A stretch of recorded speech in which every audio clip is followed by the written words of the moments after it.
Oh, let's go. Calm, is he talking about you? Nas's insistent voice penetrated the fog in my head. I must have picked up the ringing telephone in my sleep. Had it awakened our daughter Destiny too? What? My bedside clock read midnight. It was 3 a.m. for Nas in New York. Uh-oh.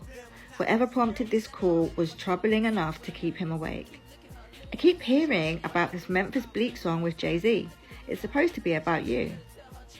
The song was news to me, but at the mention of Sean's name, my heart sank down to my stomach, which tightened into knots. I sat up in bed and tossed aside the silk comforter. With the movement, the diamond on my left hand caught a silvery ray of moonlight. I took a deep breath and calmed down. Nas and I were finally getting married. This was no time to panic. What song? I asked, as neutrally as possible. Is that your chick? Calm, it's getting harder and harder for me to ignore the rumours about you and this dude. They're just rumours, Nas. I put on what I hoped was a persuasively reasonable tone. People talk. I put up with rumours about who you've supposed to have been with all the time. Foxy, Beyonce, Mary J. Every week they're saying it's someone new. You're just going to have to charge it to the game like I do. Nas was silent. I could almost hear him balancing it out in his mind. On one side, there was my comforting explanation. A big part of him wanted to believe it. On the other hand, there was the growing weight of his suspicions. Nas wasn't exactly buying my little speech, but he let things drop for the moment. We hung up, and I lunged into the bathroom where I was sick. Nas was very competitive in that he had 2 part-time jobs. He spent half the time talking himself up and the other half talking down others. In public, Nas tended to be more low-key and aloof than other entertainers. But at home, he was extremely opinionated and vocal about his peers' artistic efforts. Even if he was cool with someone personally, Nas always had a raw comment about their music. For example, in my opinion, Foxy Brown is the most talented female MC. Most will agree Foxy wears the crown, hands down. Not Nas. You could just throw in a few ingredients in a bowl, stir and come up with another Foxy, he would rant. He had criticisms for just about anyone. He would say Ja Rule was biting DMX's style, or Fat Joe was corny. These reviews always led up to the same point. There's no real talent out there. The only lyricist Nas considered to be in his league was the late B.I.G. Nas's battle with Jay-Z was as much one of words as it was of the heart. I started seeing Jay finally do to Nas what he had been doing to me for years. Nas and Jay-Z always had this bizarre competition. Nas would make comments to me like, I don't remember this ninja putting in no work. In fact, no one with any real credibility could confirm Jay-Z's back in the day putting in work / baller status. Exaggeration is standard in the music industry, but according to Nas, Jay-Z had no merit in his claims and not one defender. Calm. This ninja Jay is so shallow, Nas would say. He's a surface MC. He's plastic on stage. That's bad enough, but he doesn't even know what he's talking about. He hasn't done half the shit he's talking about in his rhymes. I don't believe him, period. Still, I couldn't imagine what might have motivated this Is This Your Chick song. Naturally, Sean would appear on Memphis Bleak's single, a fellow artist on the Rockefeller label. And the song certainly would have something to do with me. Throughout our clandestine relationship, Sean had made many references to me in his lyrics, but he'd never said anything negative or explicit and had never used his relationship with me to taunt Nas.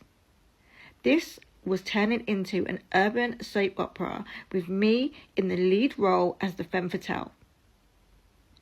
I had to hear this Memphis Bleak song. After a few calls to friends in New York, I found someone to play the song for me over the telephone. It went, "How foul is she? And you wifed her," and then talked about how he put the condom on tighter. At first, I thought, psst, I don't know who Sean's referring to, but he damn sure ain't talking about me. The lyrics were rather racy and described a type of liaison that was the exact opposite of our relationship. Sean's disparaging lyrics gave no indication of the solid friendship we'd shared over the years, not to mention the fact that it took a good year before we even became lovers, or that I had recently become pregnant by him, because he didn't wear a condom at all, let alone tight enough.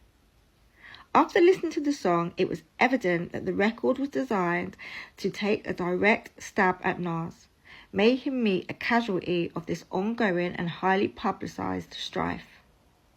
I tried to put things into perspective and take it like a hard-nosed realist, but I couldn't feign callousness. Sean's actions were a complete disappointment. Instead of being hurt, I was enraged. I knew what I had to do before this thing went any further. I had to bring Nas up to speed.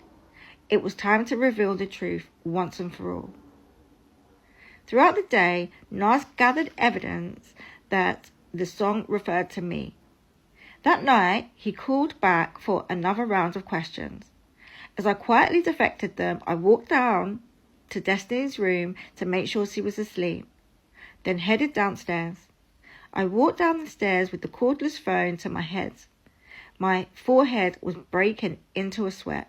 My heart was racing, and my breathing became heavy, and my stomach was in knots. I even said a quick little prayer and turned off all the lights as if darkness provided an escape. After some anxious pacing between the bathroom and kitchen, I ended up in front of my bathroom mirror in darkness. My reflection was a vague silhouette, just barely visible. I was so tired of misrepresenting myself, of sneaking out, of lying and denying the truth. Of course, Nas had long done the same. It had been a rough and rocky 9 years for us, but for all our drama, we had an inextricable link. We had a daughter and a deep, deep history together. I couldn't let Sean belittle Nas as a man. He deserved to have a fighting chance. Nas, it's true. My words tumbled out. The rumours are true. I've been seeing Jay-Z. Calm. How could you? Nas asked in disbelief. Why that, ninja? I can't believe what you're telling me right now. Nas, I'm sorry. I choked out my apology as I started to cry. I'm so sorry. I had always thought that when this day finally came, I would feel vindicated. For so long, I had craved the taste of bittersweet revenge. Nas would finally feel what I had felt over the years, but this was completely different. I felt horrible, not for my actions, but because I hurt Nas, and he was suffering from tremendous heartache. It just wasn't what I'd envisioned. Nas was unmoved by my sobbing regret. He wanted details. How long you been fucking with this dude? It's been a minute, I answered. Even though I was resolved to tell him everything, it took a while to get my courage up. How long's a minute, Calm? Like 5 years? 5 years? 5 years, Calm? What the fuck is wrong with you? What were you thinking? You mean all this 5 years? What the fuck is wrong with you? What were you thinking? You mean all this time I've been hearing rumours about you and this ninja, brushing them off like, nah, not Calm. She may do her thing, but she would never disrespect me like that. Where did you meet this nigga at? We met at a club in the city. It started as a friendship. Was for a year before we slept together. Nas sucked his teeth. I don't give a fuck if it took you 10 years to sleep with him. You're supposed to be my wife. That shit wasn't supposed to happen. Calm. I don't deserve this. I want to know everything. You ever been to his crib? Yes. You ever been to a hotel with him? No. We always hang out at the crib. Did you ever take my car to see this ninja? I thought to myself, what kind of question is that? But I continued to answer, These intimate details would give Nas enough material to spin some elaborate jealousy storylines in his mind. Still, I had to answer the question to prevent his imagination from getting the best of him. He would drive himself crazy with speculation if he didn't have this chance to grill me. Does he hold you at night? Yes. He hesitated. I realised what he really wanted to ask. Guys may feign interest about the matter, but they're all anxious to know, is he bigger than me? From the moment Nas avoided the size question.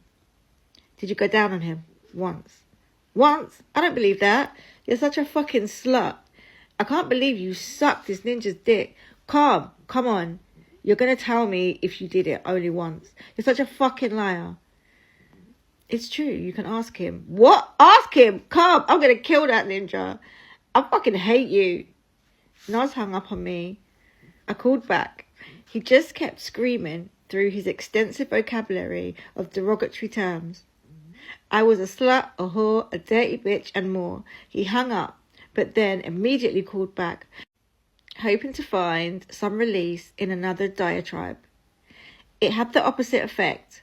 Ranting only sustained his sense of violation, kept his feelings raw. We went back and forth with a few more rounds of confession and condemnation until he finally stopped answering the phone. Nas was done with me for the night, maybe forever. I turned on the bathroom light and looked at the mirror. Still crying, tears seemed to be washing away my features, making an anonymous mask on my face. So I'd finally confessed to Nas. I looked at myself a little more closely. It was time for me to get real with myself. I was crying tears of frustration. Sean had stripped me of the opportunity to divulge our relationship in my own private way. I was mortified that Nas found out in such a public manner. But that's the way it goes.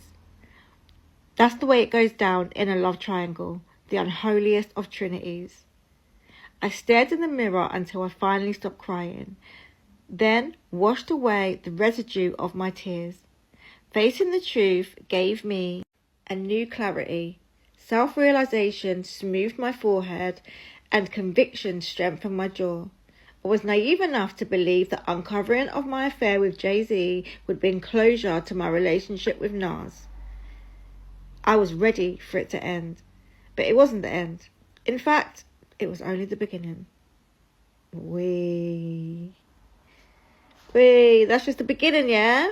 I'm hooked.